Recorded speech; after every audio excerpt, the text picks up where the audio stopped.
అందరికీ నమస్కారం. సారీ, నేను ఇక్కడ మాట్లాడటం కూడా అంటే ఇది ఏదో ఒక 4 గోడల మధ్య ఒక సినిమా అనేది ప్రతి ఒక్కరికి కూడా ఇది ఒక రంగుల కళ. అయ్యో మనం కూడా సినిమా ప్రొడ్యూసర్ అయితే బాగుంటుంది, ఒక యాక్టర్ అయితే బాగుంటుంది, మనకు గుర్తింపు వస్తుంది. అటువంటి ఒక సంస్థని రోడ్డు మీద తీసుకురావాల్సి వచ్చిన పరిస్థితి ఏర్పడింది. ఇన్ని రోజుల నుంచి కూడా మోహన్ గౌడ్ గారిని అంత వద్దమ్మా మీరు అక్కడ పోయి అడగండి అన్నారు. ఇక ఎలా చేసినా వాళ్ళు చలనం రావట్లేదు అనే ఉద్దేశంతో వాళ్ళు ఇక్కడికి వచ్చారు. వాళ్ళు వచ్చి నన్ను కూడా రండి అంటే సంఘీభావంగా తెలిపేదానికి నేను వచ్చాను. ఇక్కడ ఇంతవరకు ఎంతోమంది పెద్దవాళ్ళందరూ ప్రెసిడెంట్లుగా చేశారు, సెక్రటరీలుగా చేశారు, చాలామంది ఇండస్ట్రీని ముందుకు తీసుకెళ్లారు, ఇండస్ట్రీని కాపాడారు. ఇప్పుడు వచ్చిన నేను కూడా అందులో వైస్ ప్రెసిడెంట్, ఇప్పుడు కూడా ప్రెసిడెంట్. కానీ ఇప్పుడు వాళ్ళకి అలా లేదు. ఇది ఒక గవర్నమెంట్ బాడీ. మనం ఏ రిప్రజెంటేషన్ ఇవ్వాలన్నా గవర్నమెంట్కి ఛాంబర్ ద్వారానే వెళ్ళాలి. నా ఇండివిజువల్గా వెళ్ళి ప్రొడ్యూసర్గా వెళ్ళి నేను వెళ్తే కుదరదు. ఎందుకంటే ఈవెన్ 2 రాష్ట్రాల మధ్య కూడా ఛాంబర్ వ్యక్తి వాళ్ళని రిప్రజెంట్ చేస్తారు. వాళ్ళకి కావాల్సిన చిన్న నిర్మాతలు కానీ పెద్ద నిర్మాతలు కానీ ఏదైనా సరే. ఈ బాడీ మనకి సౌత్ ఇండియన్ ఫిల్మ్ ఛాంబర్లో అఫిలియేషన్ ఉంది. అంటే 4 స్టేట్కి సంబంధించి మనం అందులో మెంబర్స్. అలానే ఈ బాడీ మళ్ళీ గవర్నమెంట్ ఆఫ్ ఇండియా ఇక్కడ ఇది ఫిల్మ్ ఫెడరేషన్ ఆఫ్ ఇండియాలో మెంబర్స్. అంటే ఇది ఒక ఛాంబర్ ఆఫ్ కామర్స్ లాంటిది. ఇది ఇండివిజువల్ కాదు, మనం వస్తాం వెళ్ళిపోతూ ఉంటాం. ఇటువంటి బాడీలో 24 నెలలు 2 ఇయర్స్కి ఎలక్షన్స్ జరుగుతాయి. ప్రతి సంవత్సరం 4 క్రాఫ్ట్ అంటే 4 వర్షాలు ఉంటాయి. ప్రెసిడెంట్ ఇది మన ప్రొడ్యూసర్సు, స్టూడియో సెక్టారు, తర్వాత డిస్ట్రిబ్యూటర్సు, ఎగ్జిబిటర్సు వాళ్ళు ఒక్కో సంవత్సరం ప్రెసిడెంట్గా ఉంటారు. ఇటువంటి దాన్ని మేము 23వ నెలలో ప్రతి సంవత్సరం నెక్స్ట్ ఎలక్షన్ 10వ తారీఖు జనరల్ బాడీని పెడతాం. అప్పుడే వాళ్ళు మార్చాలని చూస్తే కుదరదు అని చెప్పి 24 కంపల్సరీగా పెట్టండి అంటే పెడతామని చెప్పకుండా 24 మీటింగ్ ఇక్కడ జరగాల్సి ఉంటే దీన్ని తీసుకెళ్ళి తిరుపతికి తీసుకెళ్లారు. ఎందుకంటే ఇక్కడ వచ్చి జనాలు గొడవ చేస్తున్నారు. ఇక్కడ లోకల్ తెలంగాణలో ఉన్న వాళ్ళు వచ్చి ఇక్కడ ఏదో ఆడ ఇది చేశారు, అవి పెట్టలేదు అని ఇక్కడ భయపడిపోయి తీసుకెళ్ళి ఆడబెట్టారు. అక్కడికి ఎవరు రారనుకున్నారు. అక్కడికి FDC చైర్మన్గా ఆయన మా మెంబరే దిల్ రాజు గారు వాళ్ళందరం కలిసి వెళ్ళాం. రావు అని అనుకున్నారు. ఎందుకంటే తిరుపతిలో ఒకసారే జరుగుద్ది. అది ఆ 3 నెలల ముందరే పెట్టారు. మళ్ళీ అందరం వెళ్ళి అక్కడ నిలేసాం. ఏంటి ఇదని లేదండి, డెఫినెట్గా ఎలక్షన్ పెడుతున్నాం, మీకు అసలు అధికారం లేదు, అయిపోయింది, మన టైం అయిపోయింది అంటే పెట్టేస్తున్నాం సార్, రేపు 30వ ఎలక్షన్ పెట్టేస్తున్నాం అని చెప్పారు. అనౌన్స్ చేశారు. అనౌన్స్ అయిపోయింది. ఇక్కడికి వచ్చాం. రాగానే ఏమైపోయింది, వెంటనే పంపల. ఈ లోపల గొడవలైనవి. ఏది వేజెస్ దీని మీద దాన్ని లాగారు లాస్ట్ దాకా లాగారు.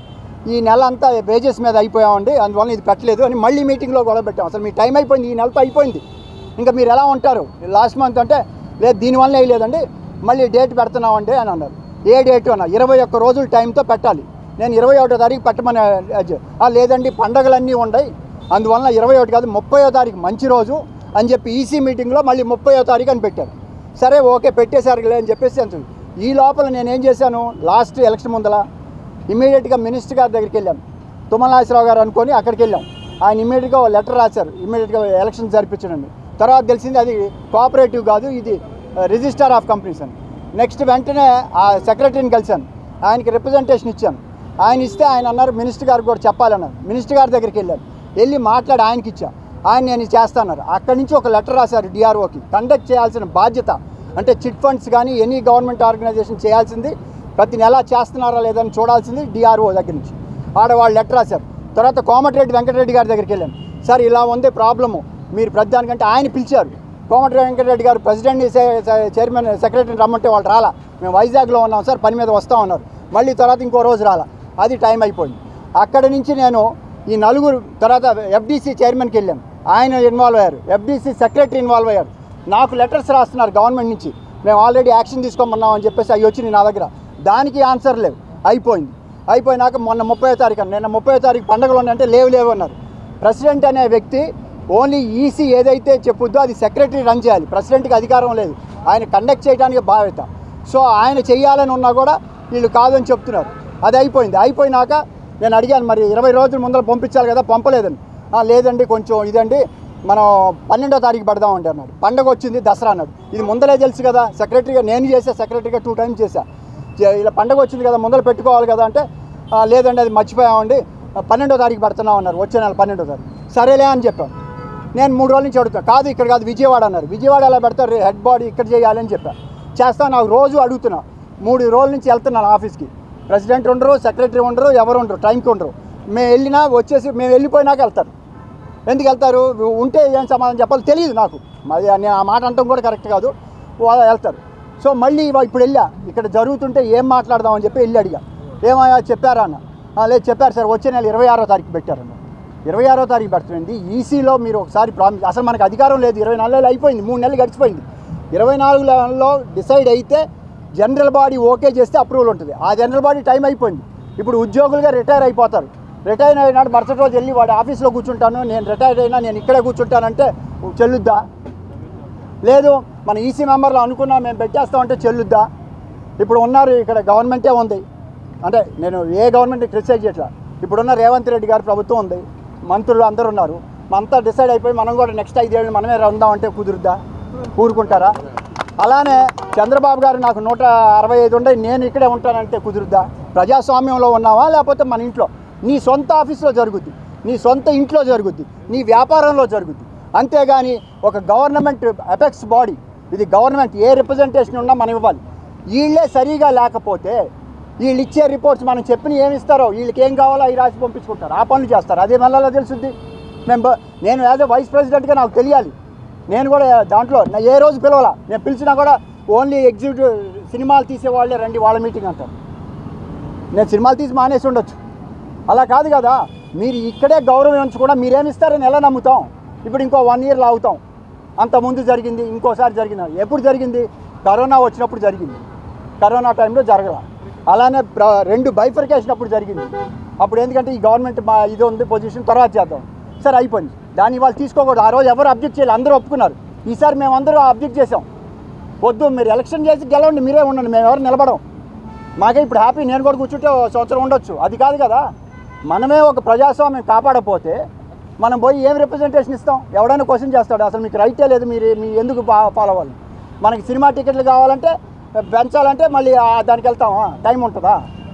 లేదు మనకి ఏదైనా సమస్య వచ్చిందంటే దానికి టైం ఉంటుందా? మరి ఈ ఆర్గనైజేషన్ నడపాలి కదా. మీ ముందర పెద్ద వాళ్ళందరూ వచ్చి వెళ్ళారు కదా. ఇది జరుగుతుంది. దానికోసం నేను ఇప్పుడు అడిగి వచ్చా లోపల వెళ్ళి, లేదండి అన్న పెట్టండి, మీరు వచ్చి ఇవాళ నాకు కుదరదండి రేపు వస్తానండి. రేపు కాదండి, మీరు ఊళ్ళోనే ఉన్నారు కదా, వచ్చి మాట్లాడండి, చెప్పండి. మీరు ఈసీలో చెప్పిన నిలబడపోతే మీకు ఎలా తీసుకుంటాం దీన్ని? దీనికి కోసం వీళ్ళు పెడతామంటే నేను వద్దు అన్నా. ఫ్రాంక్లీ స్పీకింగ్, ఇది మన రోడ్డు మీదకి వెళ్ళకూడదు. ఇప్పుడు ఆల్రెడీ సినిమా ఏదైనా తప్పు చేస్తే సినిమా వాడు అంటాడు, మందు ఎక్కడైనా దొరికిందంటే సినిమా వాడు అంటాడు, లేకపోతే ఏదైనా జరిగితే ఈ సినిమా నటి అంటారు. ఈ రకంగా మన గబ్బు పడుతుంటే ఇప్పుడు దీన్ని ఎన్ని వస్తాయో నాకు తెలియదు. నేను అనేది మనం ఇక్కడ ఒక గౌరవంగా ఉండి ఒక నలుగురికి ఆదర్శంగా ఉండాల్సిన మన చోట మన స్వలాభం కోసం మన దేనికోసం రన్ చేస్తూ ఉంటే ఎంతవరకు కరెక్టు? మీరు ఇన్ని క్వశ్చన్స్ చేస్తారు, అందరూ ప్రశ్న ఉన్నారు. I'm very happy. అక్కడేదో జరిగితే ఇంత లాగుతారు కదా. మరి దీని గురించి 3 నెలల నుంచి రాస్తున్నాం. దయచేసి సీనియర్ పత్రికలు మిమ్మల్ని అడుగుతున్నా, మీరు మమ్మల్ని క్వశ్చన్ చేయండి. ఆ బాధ్యత లేదా? ఆ సీట్లో ఎవరెవరిని చూశారు మీరు? ఎంఎస్ రెడ్డి గారు ఒక ఆయన అంటాడు, ఆయన అసలు ఎంఎస్ రెడ్డి గారు మెంబర్ కాదండి, ఆయన ఇచ్చారని అన్నారు ఈ ప్రెసిడెంట్ గారు. ఒకసారి నేను ఎంఎస్ రెడ్డి గారు ప్రెసిడెంటు, ఆయన స్టూడియో ఓనరు, ఆయన పేరు ఆయన కొడుకు పేరు మీద పెట్టి ఉంచాడు శ్యామ్ మీద. అంత మాత్రం ఆ రోజుల్లో ఈ లేవు. పద్మలయ ఉండండి, రామనాయుడు గారు ఉండండి, పెద్దవాళ్ళు ఇండస్ట్రీ కోసం వచ్చారు. ఇక్కడ ఈ పోస్ట్లో ఉందామని కాదు, వీళ్ళకి కావాలి, వాళ్ళకెందుకు? ఇలా మాట్లాడితే ఆ గౌరవం ఏమవుతుంది? అది బాధ, వేరేం లేదు. ఇప్పుడు నేను సినిమాలు మానేసా, సినిమాలు నటించడం కూడా మానేసా. నాకు వద్దు, ఇది పోతే ఇది కూడా పడగొడతారు. ఎప్పుడో త్వరలో పడగొడతారు. దానికి కూడా ఉంది అవసరం ఏముంది? ఇప్పుడు నాకేం బెనిఫిట్ అనేది చూసుకుంటే ఇది కాదు. మీ బాధ్యత. మిమ్మల్ని రిక్వెస్ట్ చేస్తున్నాను నేను, మిమ్మల్ని దయచేసి రేపొద్దున కవరేజ్ వస్తుంది రాదు కాదు, ఆలోచించేలాగా ఒక రాయండి. మీ చదివిన పేపర్లో చూస్తారు, చంద్రబాబు గారు చూస్తారు, ఆయన చూస్తారు, అందరూ చూస్తారు. రాశారనుకో, వీళ్ళు విలేకరులు ఎత్తి చూపించారు, ఏమైందని అనుకుంటారు. నాకు దిక్కు మొక్కు లేదు. నేను 3 సార్లు వెళ్ళా మినిస్టర్ల దగ్గర, అందరూ తెలుసు.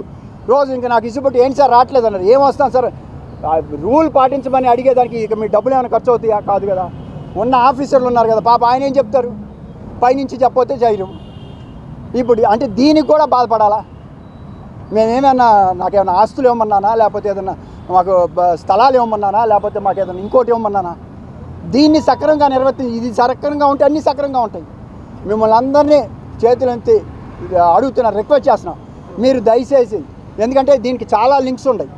చిత్రపురి కాలనీది ఒకటి ఇష్యూ ఉంది, అలానే ఇంకో ఉన్నాయి, ఒకదానికి ఒకటి లింకులు. యాక్చువల్గా ఛాంబర్కి అలాంటి సంబంధం లేదు. కానీ మార్కెటింగ్లో వాళ్ళు కూడా దిగారు. ఇది చాలా అసలు చాలా తప్పులు ఉన్నాయి. నేను దాని గురించి మాట్లాడదలుచుకోవాలి, ఎందుకంటే నేను అందులో కూడా మెంబర్. నాకు అవన్నీ వద్దు. ముందర ఇది సక్రమంగా ఉందనుకో అన్నీ సక్రమం అయిపోతుంది. దీన్ని సక్రమంగా అయ్యేదానికి మీ వంతు సహాయం చేయమని కోరుకుంటున్నా.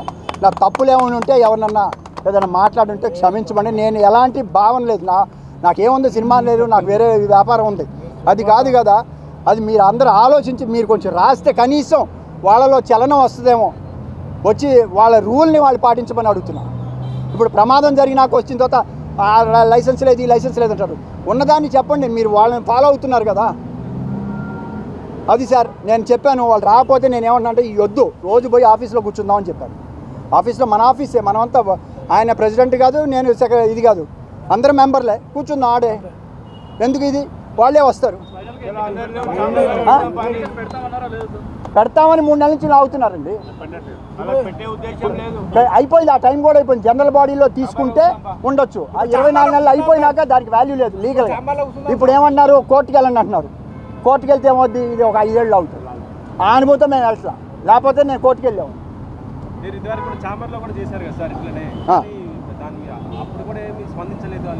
చేయరండి వాళ్ళు, చేయరు. అంటే ఇప్పుడు ఏం చేయాలి, దానికి వాళ్ళు అరవద్దు, మనం తిట్టొద్దు, ఏం చేయొద్దు, వెళ్ళి వాళ్ళ ఆఫీస్ సీట్లో కూర్చుందాం, ఏమవుద్ది. ఇప్పుడు ఆ పోస్ట్ నువ్వు కాదు కదా, అందరం కూర్చుంటాం. ప్రెసిడెంట్ సీట్ అవన్నీ మనకి అక్కడ మామూలు సీట్లో రోజు కూర్చుంటాం, మన ఆఫీసే కదా, మన అందరం మెంబర్లే కదా.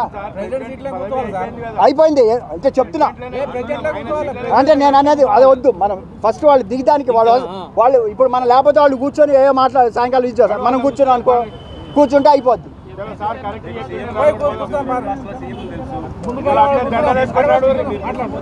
నేను మంత్రులు ఎఫ్డీసీ పాపం ఇదే దిల్ రాజు గారి ముందలు చెప్పారు. దిల్ రాజు గారు ఏమన్నాడు, నేనున్నాను ఎఫ్డీసీ చైర్మన్గా, నేను చేస్తారయ్యా అన్నాడు. మొన్న వెళ్ళి కూడా దిల్ రాజు గారికి చెప్పాం, లేదమ్మా వస్తున్నారు, మాట్లాడాం సీఎం గారితో కూడా చెప్తాను. ఇంకా నేను ఆ రోజు అన్నా, ఒక సీఎం గారినే కలవలేదు, మిగతా వాళ్ళందరినీ కలుగు. ఇప్పుడు రాత్రి వచ్చారు, ఇక్కడ కలుద్దాం అనుకున్నా, కానీ వచ్చిన అకేషన్లో మనం మాట్లాడకూడదు. మనం వెళ్ళే పని కోసమని నేను ఆ గౌరవంతో సభా మర్యాద కోసం నేను చెప్పలా. ఇప్పుడు ఇవాళ వచ్చారు, ఇక్కడ దాకా వచ్చింది, వెళ్తాం. ఇక వెళ్ళేసి ఆయన అడిగి అపాయింట్మెంట్ తీసుకొని, సార్ ఇది మేము ఏం అడగట్లా, మాకేమి ఇవ్వమని అడగట్లేదు, దాన్ని నిర్వర్తించండి, గెలిచి రమ్మనండి, మేము ఎవరు నిలబడం, గెలిస్తే వాళ్ళు నెచ్చుకుంటే ఓకే, వాళ్ళ ఇష్టం. 22 ఏళ్ళు ఎవరు అడిగే ప్రసక్తి లేదు కదా. అందులో ఎగ్జిబిటర్స్ టైం ఇది, ఎగ్జిబిటర్స్ టైంని వాళ్ళకి వచ్చేదాన్ని తీసేసి డిస్ట్రిబ్యూటర్ నేను కంటిన్యూ అవుతానంటే అది కూడా చెప్పాం. కావాలంటే మీరు తప్పుకోండి, వాళ్ళు ఇచ్చుకుంటే చేసుకోండి అని కూడా చెప్పాం. అది లేదు అంటే ఏం చెప్పగలం దీన్ని. ఎందుకంటే వాళ్ళు ఏమన్నారంటే, మీరు చాలా ధర్నాలు చేశారు, మీరు మీటింగ్లు పెట్టారు, ఏమొచ్చింది కవర్ అన్నారు, అది కూడా అన్నారు. పేపర్లో ఏమొచ్చింది, ఏం బీకారు అన్నారు, ఇది కూడా అన్నారు. రానిండి సార్, నేనే అబద్ధం మాట్లాడట్లా, నేను ఎవరిని ఇది చేయట్లేదు, ఉన్న వాస్తవం చెబుతున్నాను. లైవ్ రానిండి, లైవ్ ఏముంది సార్, లైవ్ ఏమైనా ఈ చేయటానికి కాదు కదా. కనీసం ఇది ఇన్ని ఎవరైనా చూసినా, నేను ఎవరిని అన్నో ఆ కన్సర్న్ అధికారులని 3 సార్లు ఆయనకే తీసుకొచ్చింది. ఇదేంటి నాకు ఇప్పుడు 2వ లెటర్ కూడా వచ్చింది, సార్ మళ్ళీ మీరు రూల్స్ ప్రకారం మాకేం లేదు సార్, కోర్టుకు వెళ్ళి తీసుకురావాలన్నారు. అంటే నేను అన్నాను, రూల్ అన్నీ బుక్ పెట్టి ఇదిగోసారి రూల్ ప్రకారం మీరు అడగొచ్చు, అడగండి. మళ్ళీ నాకు లెటర్ పంపించారు, మీకు కావాలంటే కాపీలు ఇస్తారు, మళ్ళీ యాక్షన్ తీసుకోండి అంటే తీసుకుంటున్నాం అన్నారు. ఇప్పటికి 2 నెలలు అయిపోయింది. ఇక్కడ వచ్చి ఇప్పుడు అడిగి వచ్చిందాన్ని రాలేదు సార్, ఇంకేం చెప్తాం సార్. అంతే సార్, అంతే సార్. అంటే దానికి మీరు కొంచెం మీరు పరిశోధకులు కదా సార్, మీరు పరిశోధకులు కదా, మా చేత చెప్పించొద్దు. ఏంటి దీనికి లింకులు, ఈ డ్యూటీ ఏం చేయాలి, దీని లింక్ లేదు చూస్తే మీకే వచ్చేస్తుంది క్లియర్గా. మీరు తీయండి సార్, మీకు వస్తుంది కదా, ఎందుకు కారణం తెలుస్తుంది కదా. అది దయచేసి నేను వేరేం కాదు, నేను పబ్లిక్ కాదు వద్దు సార్, దయచేసి వెళ్ళి కూర్చోండి సార్, కూర్చొని కాఫీలు తాగండి, టీలు తాగండి. అటాక్ అనేది వద్దు సార్, అది మనం కాదు సార్. లేదు సార్, మన